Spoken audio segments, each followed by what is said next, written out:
The share price is very seductive. Creating value in the company doesn't always mean it's being recognized by the markets. Historically, information was power. Information is readily available now, even to the retail. So imagine you're at one of your dinners and that you got 10 people at the dinner and they're all talking to you at the same time, right? But only one of them is saying the things you want to hear. As you go forward, you've got 100 people at the same table. Well, I think, I'm not sure it's the worst piece of advice, but it's beginning to seem like it now, is that the share price will reflect your performance.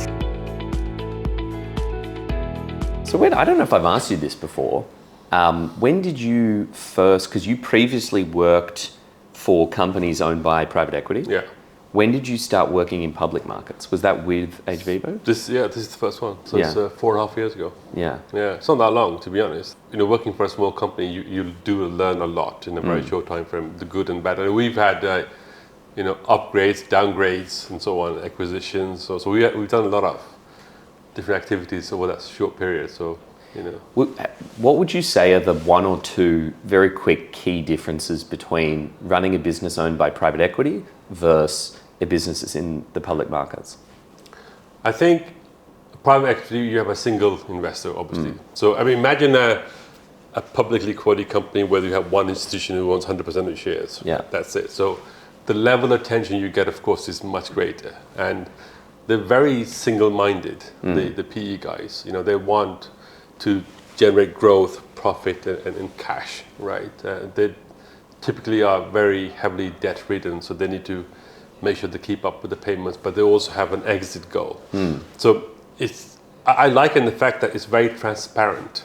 Very structured. Yeah. So you know what the game is, what the end goal is. A lot of the companies are you going to be acquired or are you going to acquire and so on? It's like a to and fro game. But with PE, they say, we want you to double your growth in the next number of years, and that includes organic and inorganic growth. And these are the type of assets we're going to try and acquire. And then in 5 to 7 years, we're going to exit. Okay, so it's very open.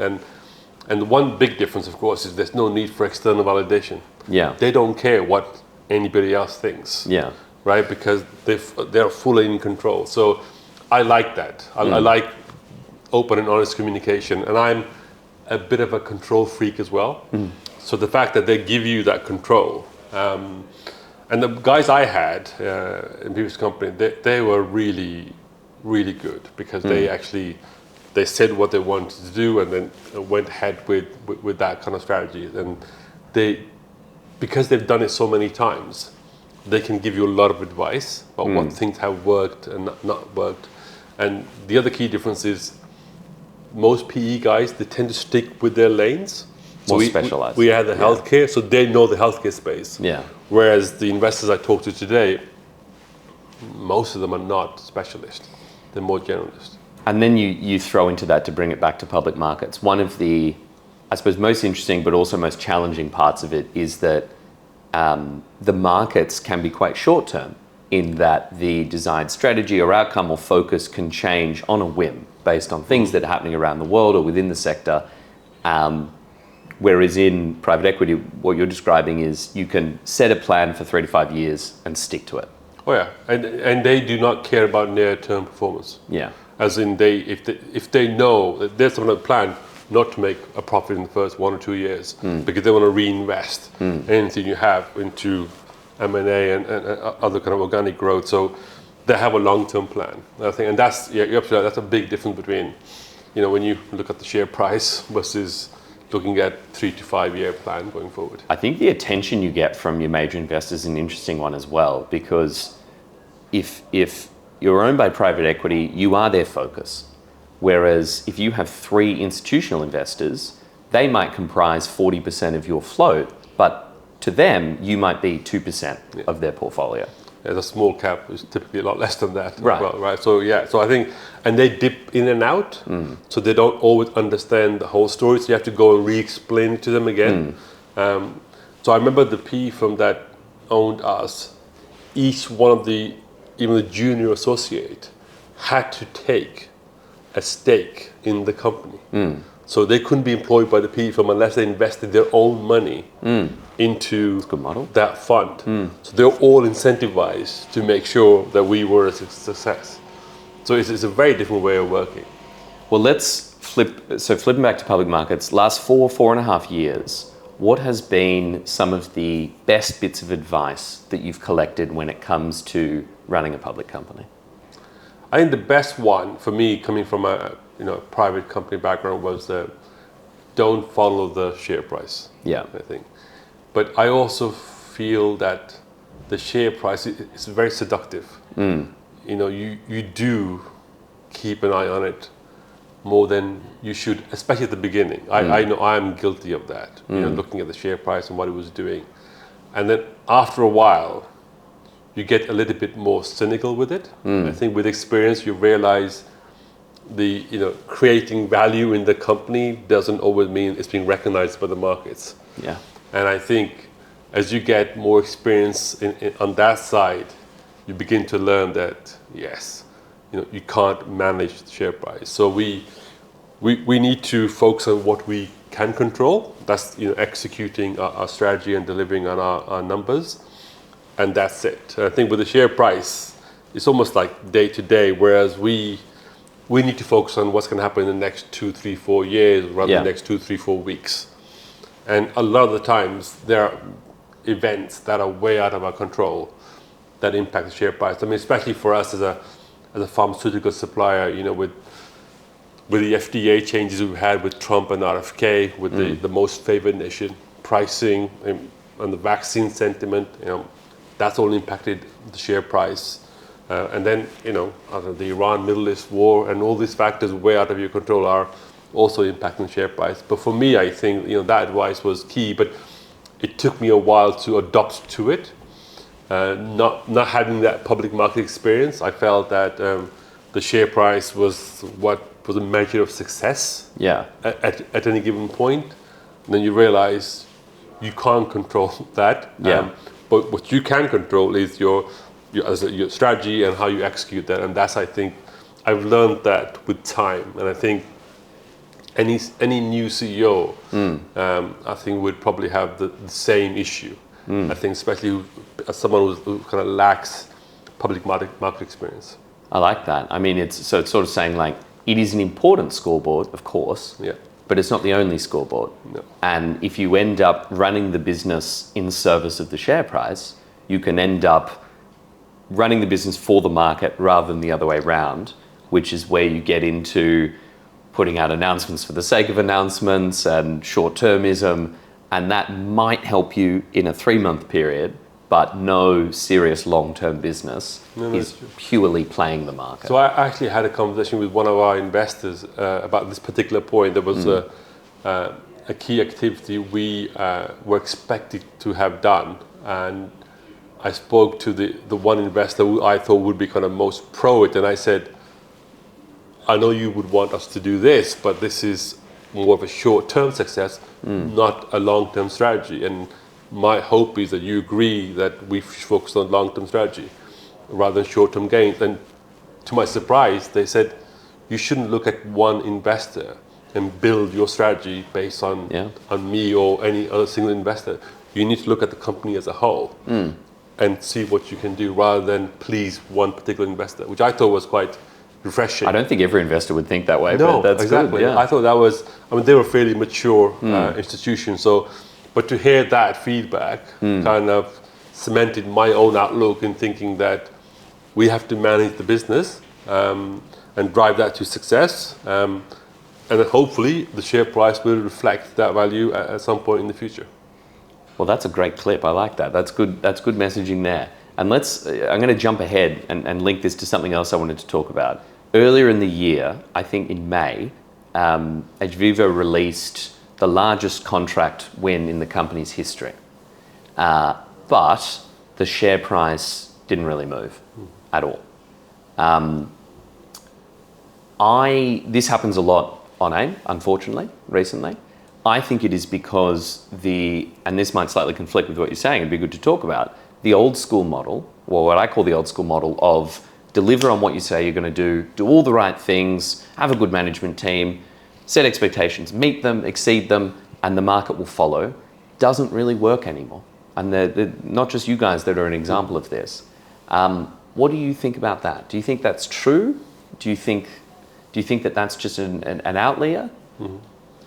I think it is true, but I think we need to think about it in a different way from historical context. That I think there's a lot more global volatility. Yeah. Right. Things are a lot more unpredictable, and we talk about people's attention spans are much shorter. Yeah. And things are changing really fast.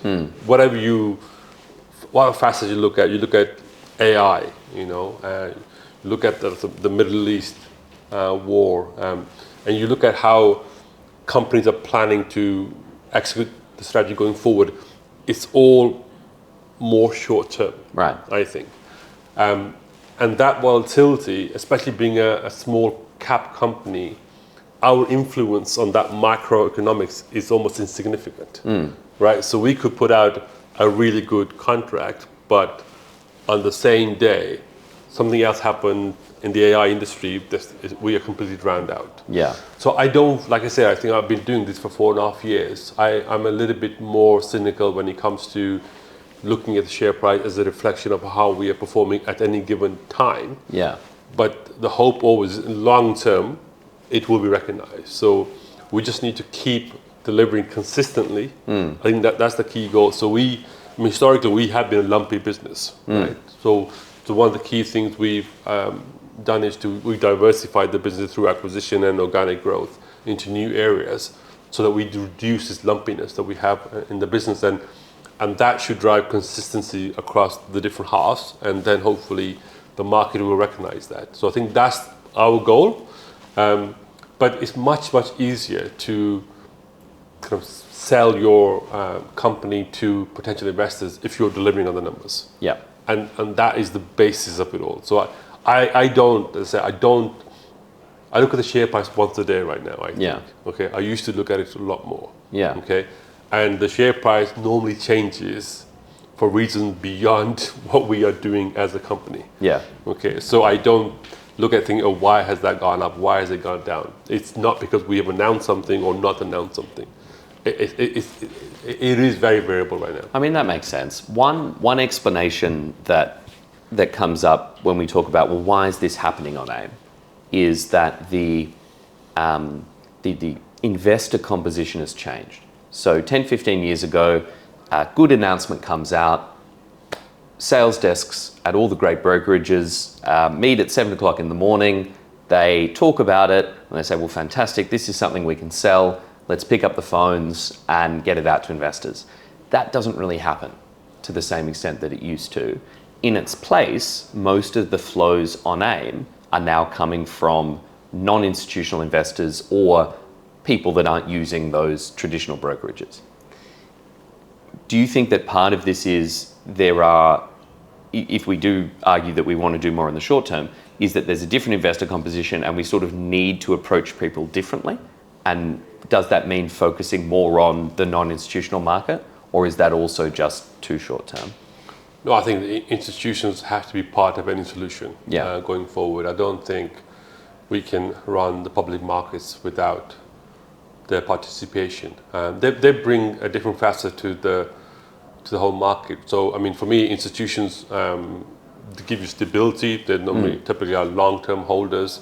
They add credibility, right? So you have one good name on your shareholder register, it attracts more potential shareholders. Although you could argue it could reduce your liquidity, for example. If they just hold, If they just hold. So all of that makes sense. But so for us, I think, we have a 50-50 mix, retail institution, which is probably not a bad mix. But with the retail, you get the liquidity, and not all retail investors are the same. I think people it's a broad church. It is. So some people I know, they read every RNS we put out. They download every presentation we upload into our investor page on the website. So they know our business inside out. Yeah. Others have no idea, right? Yeah. And then the reason why they sell, I mean, someone might need to buy a car.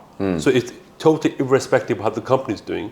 They need to buy a car and they need to sell to fund the purchase of the car, and they sell. It's not because the company is doing better or worse. It's a totally independent decision. So I think we've had a whole kind of portfolio of retail investors, and I mean, some of them I know message me on LinkedIn on a regular basis. So I think it's, like, people say, oh, retail investors are good or bad because of this, but it's a whole array of retail investors. I don't think you can put them in the same bucket, because some of the retail investors are more informed than the institutions. Well, exactly. And also, to the earlier point, when that announcement came out in May, it is more likely, I would argue, to be that broad church of retail that is responding versus an institution. Yes. And so they're sort of more important as well. And on that broad church point, there are people that are investing £500 looking for a return in 1 week, and then there might be a surgeon from central London that's putting in £80,000. Yeah. And so, yeah, I totally agree that it is unhelpful to paint everyone with the same brush and say, well, they're all sort of short term and it's not really worthwhile. Because much like you're saying, you can't build a good sort of public business without institutional investors. You also can't build it without the other side of the market. Correct. And I do think, you know, the gap between the information that was available to institutions and now with retail, I think that's closing. Yeah. So I think retail have more opportunities with, you know, so many kind of trading, online trading platforms, online investor communities. So there's a lot more communication, real time. I mean, I don't read my message boards. Yeah. I don't think I would advise any CEO to read their message boards, but you need to have somebody in the team reviewing them, making sure that they're on top of them. But like all of these kind of information is available much more readily, should increase the proportion of retail investors into the market. I think that's where we still need to kind of help get them access to more research notes, for example. Yeah. Or give them better access to IPOs. Yeah. Okay, because we want them to be involved at an early stage, and there seems to be interest. Yeah. Right, from the public. So in my opinion, you need institutions and you need retail in any good market mix. Okay. Excuse me. So changing tack slightly, most companies, well, every company I name has to have a broker, essentially. We've spoken about brokers ad nauseum on a lot of these conversations, and there's mixed opinions, as there is with any sort of part of the market or service provider. Something you and I have talked about before, and we talked about one of the dinners, is how do you get the most value out of that broker relationship? What are some practical bits of advice that you might have for another AIM CEO that feels like they aren't getting the most out of their broker relationship? How do you go about making sure that that's valuable for you? I think the first thing to do is that to appreciate that they are professionals and experts in what they do, and they've probably seen any given circumstance that you may suffer in the whatever next 3-5 years, and I think so their advice is very insightful. But I also think that there is potentially some contradiction in the fact that they have their own P&L. Okay, they don't make their kind of the earnings from day-to-day brokerage. They want companies to go through M&A to raise money, which may or may not be your own key priority. So advisors are there to advise, not to make your decisions. So I think I wouldn't follow the advisor's kind of advice blindly. I would take all the advice I can and then make my own decision based on what I think is the best. As you would with any advisor. Exactly. Yeah. But for me, the way I've created what I think are really good relationship with both of my brokers. I can pick the phone up to both of them anytime and ask them a quick question or go into depth with something. I have a bi-weekly call with our Nomad and with our second broker. We have an agenda of things we want to discuss and follow up and go through. And I know for a fact that they're busy because they also got multiple other clients who are also chasing for their time, and I need to kind of make sure from my point of view I keep our company at the top of their agenda. So when they are meeting investors, they would mention our name in whatever format they can. So the role of the broker may be changing. I don't think I have the depth of experience to know what they did 10 years ago versus what they do now. But I know some institutions don't like having a broker in the meeting when you meet with them. They do a lot of their own research now. So they may read the analyst reports, but then they will do their own modeling, their own analysis before they make a decision of whether to invest or not. So I think things are changing. There's no doubt. For me, coming in as a new CEO, I mean, it was great to have and still to have the advisors on board because I'm still learning every day. So first point, advice is advice. So don't follow it blindly. And I guess the role of any sort of executive or leader is to you don't have to be an expert in everything, but you've got to be good at synthesizing information, processing it, making a decision. So it's a reflection of that. The second point, which I want to double click on, is this. You mentioned you have a bi-weekly meeting with your brokers and Nomad. That's not something everyone does.